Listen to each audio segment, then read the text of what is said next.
So, going into this game, Yes. we do have Nada's body with the shortcut for NXG as a client tag. Korea, the blue Protoss, spawning Yes. in the bottom on Acheron flats. His opponent is going to be Traxantic, or Traxantic, the orange Traxantic, yeah.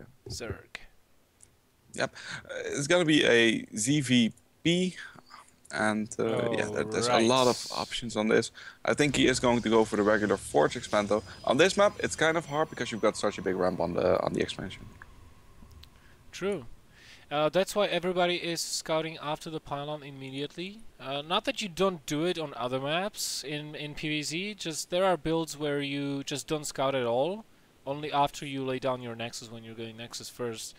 But on this map, since the ramp is so big and it's a two-player map, if the Zerg opens up with something like a 7 pool or an 8 pool, it's really hard to stop, almost impossible to wall that wall off, so you want to have a heads-up warning if the Zerg is doing anything like that. Yeah, if the Zerg goes for an early pull, like a 6 pull or a 10 pull, you can still make a pylon in your main base, start Hmm. making that cannon and try to defend with the probes. You will lose the building at the front of the base, but you're not dead. That's a big, big deal. Exactly, and versus a temple you can actually wall off in time, but you have to scout it in time. If you don't, then you basically just chrono probes and you don't have the minerals in time, so... I don't know, as a Protoss perspective, I don't know, but against a temple on this map, can you wall off in time? Yeah, you can. Oh. It's really hard, and you have to pull like 4 or 6 probes from your main to fight together with the Zerglings by a couple of seconds until the cannon finishes. But you can do it. It's Oh, just I love that. it's what MC tried in MLG when he got 6 pulled. He pulled probes from his main, but against a 6 pull it doesn't work, right? He just should have just gave up on his expansion. So yeah, it is definitely doable, but you have to have good micro and good reactions. Otherwise, the Zerglings will just break through, stream into your main, and then you're pretty much dead. So expansion going down for Traxantic. A very common opening so far from both of these players. Gonna be getting the cannon here. Yeah, it was gonna go and be a Nexus first for the Protoss player. The Zerg not opting to go for some links to walk into the base. I think he did have a window where he could have walked some links in, Definitely get a really yes. good scout off. Yeah. And we do see that 2 assimilators are being constructed for the Protoss quite early on in the main base. And he is going up against one hatchery. Usually you see around this time that the second hatchery is being popped. We do have a drone coming out, so 4:30 it is, I think, and he's gonna be around that time making that hatchery. Nice. Very standard. Very standard indeed. So both of these players are just going to go ahead and play their macro game. It looks like this drone is still kind of being obnoxious. Yeah, behind the rock tower. That's the only thing that's kind of off. And the drone is still getting a good scout off in the base as well. I don't know what he's gonna do with it. It took 2 shots from the cannon. It's bleeding to death, but it's still hiding a little bit. Well, when the first Stalker comes out, which is still quite a few ways away, it is going to be killed. No, the probe gets the Probe, kill. yeah. Hero probe. The probe's like, hey, we don't have stock yet. I'll do it. Let me do it. Pick me. And he did it. We see the links moving out on the map. Gonna try and get some map control. Most likely will position 1 or 2 links in front of the base so you can see when the Protoss moves out. As you said, so far pretty standard. One thing I'm a little bit surprised about is no gas is being taken anywhere. Should be getting taken soon, just as the third is about to finish. Yeah, this is looking like a bit of an old Spanichua build at this point. Yeah, with a lot of queens. But what puts me off here is that he's not getting any more queens. So Yeah, the Spanichua build was more get like a crazy amount of queens, 5 or 6, something like that. But he's only got the 2. basically 2 queens per base. A lot of creep. The queens provided a lot of anti-air as well. And then just throw down all the gases at once. Just pump drones until then. But it's not really viable to go. I don't think, just because of all the early options the Protoss has in this matchup, how to punish that play. We'll see what he'll be getting out of the Stargate. It is going to be a voter race, so no Phoenix harassments. I don't know about this, man. I mean, yeah, the Zerg's not gonna scout it. He's sending an Overlord into the main base. He will see that the the Protoss has a Nexus. That's not really useful information. He won't scout the Stargate as of yet. He can't see it. He barely can see it with the Overlord at the expansion, but he has to send that one in if he wants to try and find out what he's going for. I don't think Yeah, we have and any... all it would take is just a couple of centimeters moving that Overlord. He would Yeah. probably even survive retreating back to his old spot.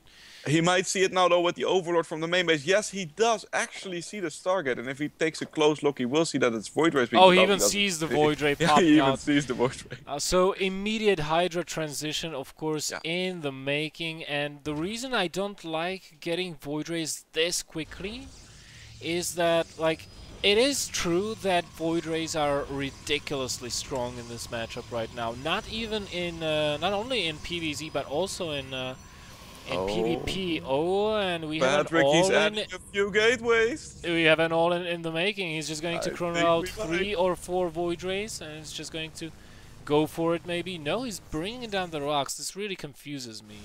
He's bringing down the rocks. Maybe he's gonna bring down the rock tower and trying to expand behind it. You can see in the middle of the map he already made a proxy pylon at a good position.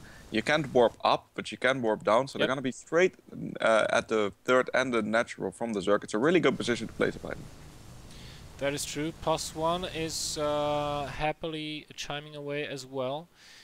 Worker tabs shows us that the Zerg is, well, relatively behind in workers. Should have been at like 70 drones at least by this time. But the lair is finished. The infestation pit and the Hydrogen are going down both at the same time.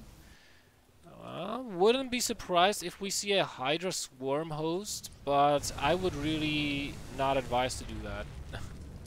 Yeah, but the Protoss might have some more probes, but the Zerg definitely has the better economy because it's spread out over 3 bases. He has near the perfect saturation for each base, so he's doing a good job of making the right amount of drones. He's just not trying to get a 4th base up because the Protoss is going pretty all in with this.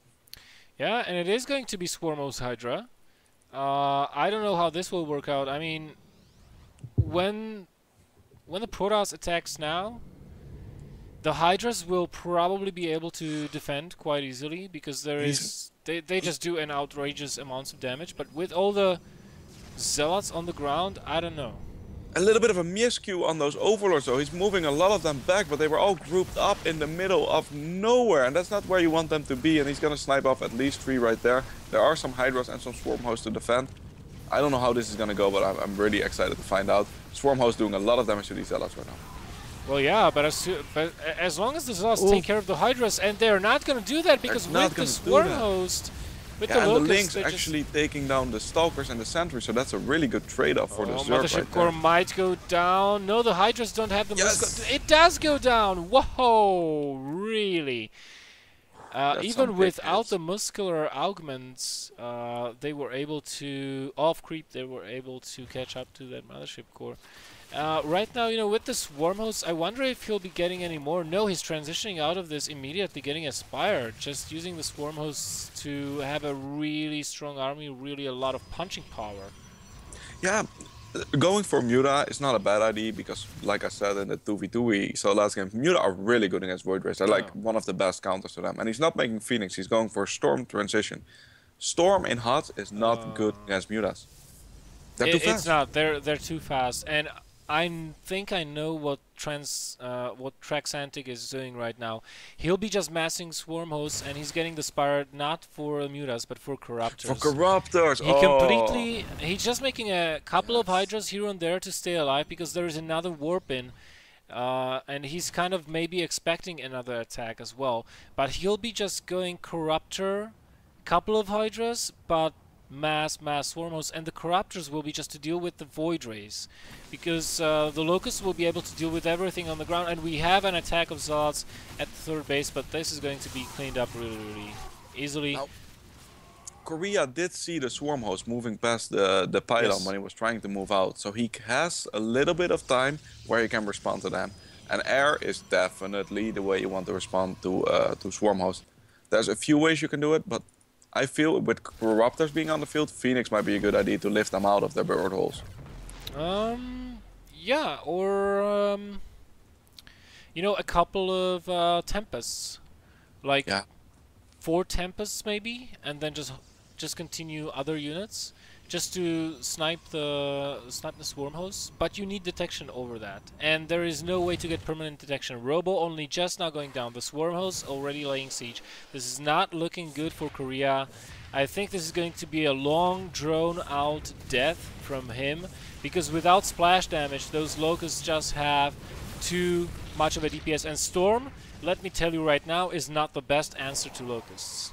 Yep, the siege is begun, and this is going to be very painful for the Protoss player. The Storms will be able to deal with the Locusts slightly, but it's just free damage being done by the Zerg right now. Look at this. Storm, and it doesn't kill all the locusts. And they spawn faster than the energy you're regenerating. The Templar always have to get upfront and personal if they want to storm, relatively close, so some of them can die. And now the Corruptors are coming in as well, backed up by the Hydras. Those Void Rays have to back off. And only a couple Storms remaining. Another High Templar went down. More Warp-ins, and all that Korea can warp in basically are Zealots. We are on 4 bases behind this, and more Corruptors and Hydras streaming in from the main base. Like I said, this is going to be a really slow death of the Protoss player we are going to witness here. Yeah, this is going to be a really slow death, but it also means he has some time to respond to this. Now, he's warping in Zealots, and that's definitely not what you want in this situation, to be honest. A Colossus would be amazing, but I don't think he's going to have enough time for that. Nice Storms there, catching a little bit of the Hydras and Locusts, but if he can get all of the Hydras, he will be able to kill the Swarm host. Yeah, he will. Observer out. Yeah. It's just a question of, like, does he have enough? There is only a couple of Hydras, and the Void Rays have used all of their abilities now. So the Prismatic Alignment isn't cooldown. It's 20 seconds where the Hydras can just kill the Void Rays. No, the Prismatic Alignment doesn't work on the Hydras because they're not armored. It does work on the Swarm host. That's true. Now, this is a lot of Hydras, and he needs something to deal with them. He's probably going to warp in some Zealots. That was most likely what their job was, killing the Hydras. But these Void Rays are dropping like flies right now, and if he loses that Void Ray, it's kind of over. It is, and I don't think he's got enough production to replace them. Like, even with this few units right now, the Zerg will be able to break through. More Hydras are streaming in across the map, and I'm... like, they still don't have the speed upgrade. Can you imagine that? Yep, he's playing the Hydras with Wings of Liberty. He got used to those slow speeds. It's not really necessary right now because they do move fast enough to be on par with the Void Rays. They have the same movement speed even without that ability. It would have been nice to see it, but the Swarm hosts are the real beef of this army. Charge kicks in right now, so the Zealots are able to close the distance much more faster. And, you know, it is true that when mass Zealots make contact with Hydras, Hydras just melt. But with these numbers backed by Locusts, it's no longer true. Nope, it's no longer true. And a Locust does around the same damage a Hydra does. I think it attacks a little bit slower, I'm not sure. Around the same damage, and it has more health than a Marine with combat shield, so they're really beefy. And there's the GG. GG is being called by Korea, so Euro shoppers... As beautiful as Nada's body might be, you know, Euro shoppers taking the lead.